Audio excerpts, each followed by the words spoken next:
One of the most powerful forces in economics and finance is compound interest. Not everyone understands compound interest, even though they may reap its benefits or suffer its consequences. Compounding has the potential to build fortunes and wreck empires. The effects of compounding are also not limited to interest payments. It can apply to a great many things in and out of the financial world. Learn more about compound interest, how it works, and its awesome potential on this episode of Everything Everywhere Daily.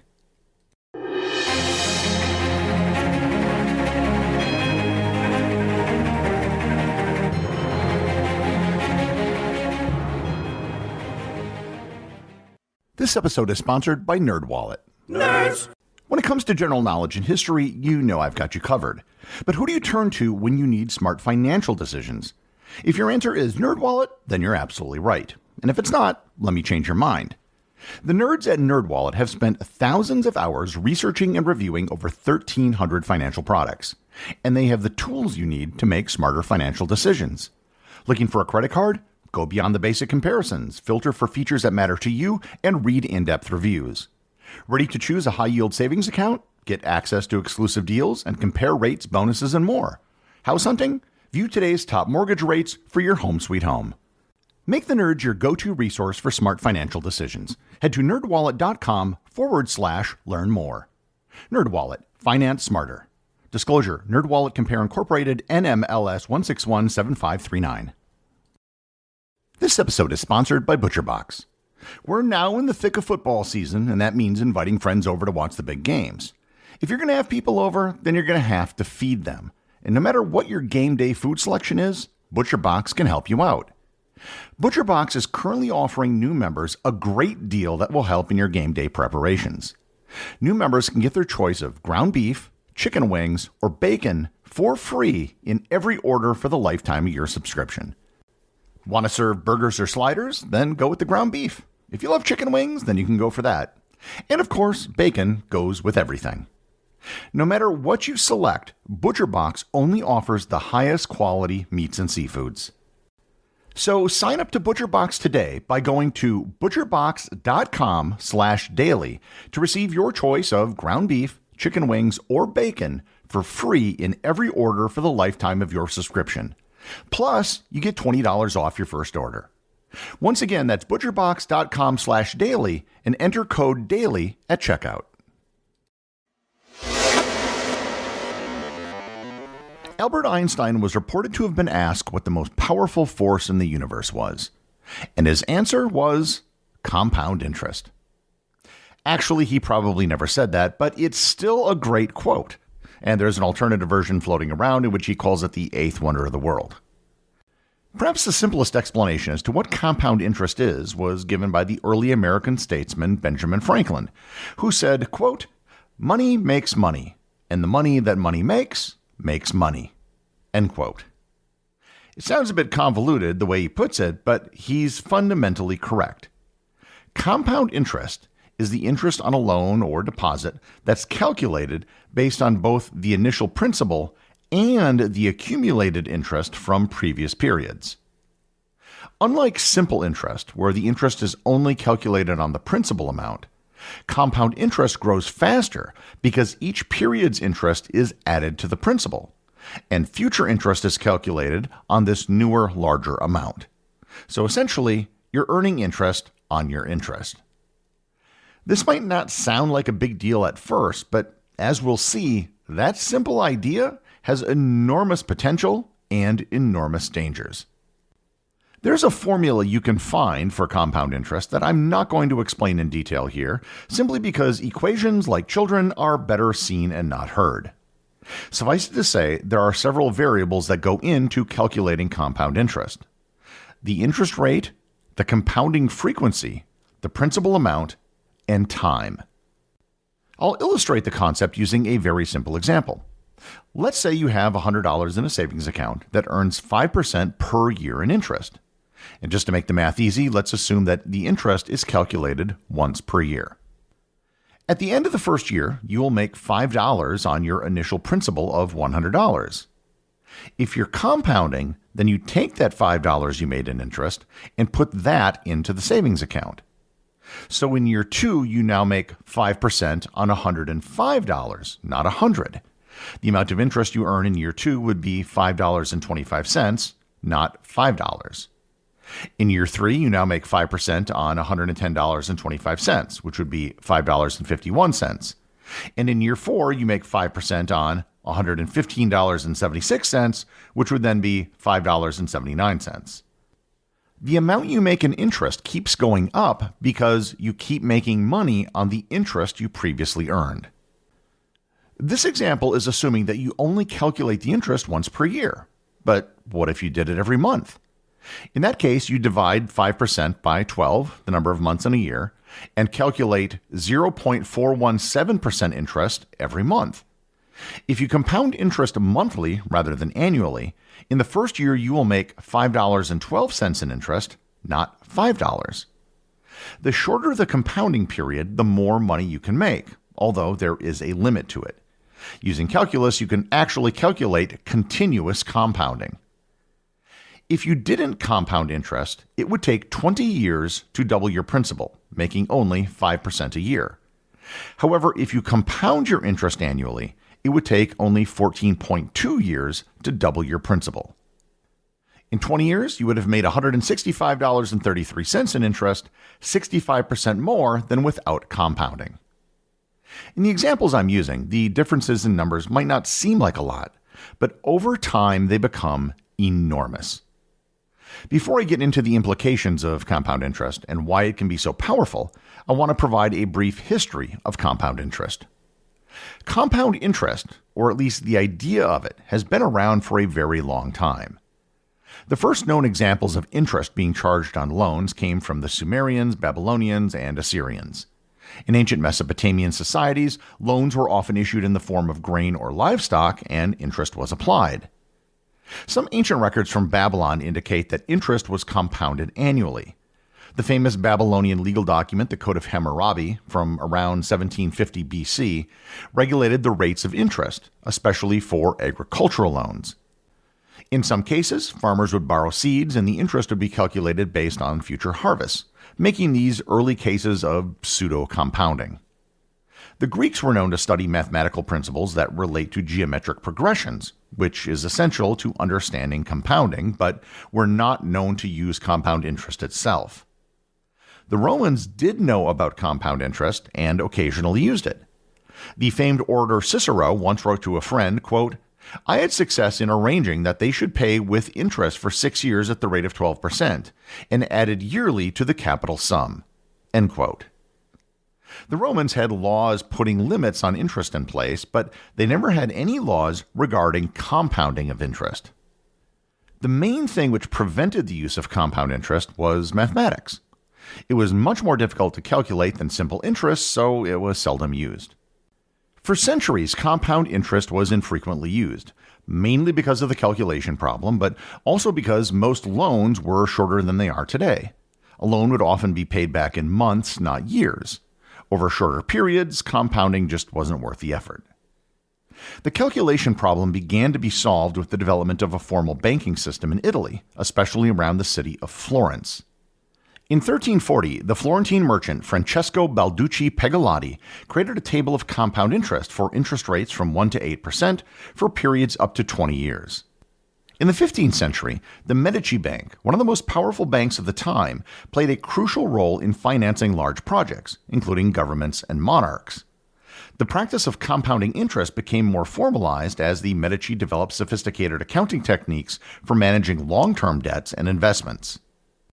Also in the 15th century, the Italian mathematician Luca Pacioli developed what is known as the Rule of 72. The Rule of 72 is a simple rule of thumb used to establish how long it will take for an investment to double, given a fixed annual rate of return using compound interest. For example, if you have a 6% interest rate, 72 divided by 6 will give you 12, the approximate amount of time it would take to double your money. The Rule of 72 is only approximate. 72 is just a nice round number, which is evenly divisible by 1, 2, 3, 4, 6, 8, 9, and 12. For continuous compounding, 69.3 works much better than 72. The formalization of compound interest can be traced back to the 17th century. Mathematicians like Jacob Bernoulli were pioneers in developing the theory of compound interest. Bernoulli's studies in the late 1600s contributed to the mathematics of exponential growth and the early foundations of modern financial mathematics. The establishment of the Bank of England in 1694 led to the widespread use of compound interest in bonds and other financial products. Government borrowing began to rely heavily on interest-bearing loans, where compound interest helped increase the return for lenders. By the 20th century, the calculation problem of compound interest had been solved, and it was common in most transactions that calculated interest. During World Wars I and II, many governments, especially in the United States and Europe, issued war bonds that used compound interest to attract investors. By the mid-20th century, all the way to today, compound interest is used almost everywhere as computers have made the calculation of compound interest trivial. So, let's get into some examples which demonstrate just how powerful compound interest is. The secret ingredient for taking advantage of compound interest is time. Imagine someone 20 years old investing $10,000 in a retirement account with an average annual interest rate of 7% compounded annually. They leave the money untouched for 40 years, and they don't add any additional money to the account. When they turn 60, that initial $10,000 investment would have turned into $149,745, an almost 15-fold increase in wealth. But let's say you don't have $10,000 to invest when you're 20. Instead, let's assume that you have $200 and you just add $200 a month to an account accruing interest at 6%, compounded annually over 30 years. When you turn 50, you will have $200,896, even though only $72,000 was ever actually deposited. This is why the sooner you start saving, the more money you can make. The money has longer to compound, which makes the end value larger. Given enough time, compound interest can become staggering. Consider for a moment this. Let's say you started a savings account way back when the Great Pyramid was completed about 4,700 years ago. This savings account would be pretty horrible. Let's say it only earned 1% interest compounded annually, and the only thing you had to put into the savings account was 1 cent. The question is, how much would 1 penny invested at 1% interest, compounded annually, be worth today, 4,700 years later?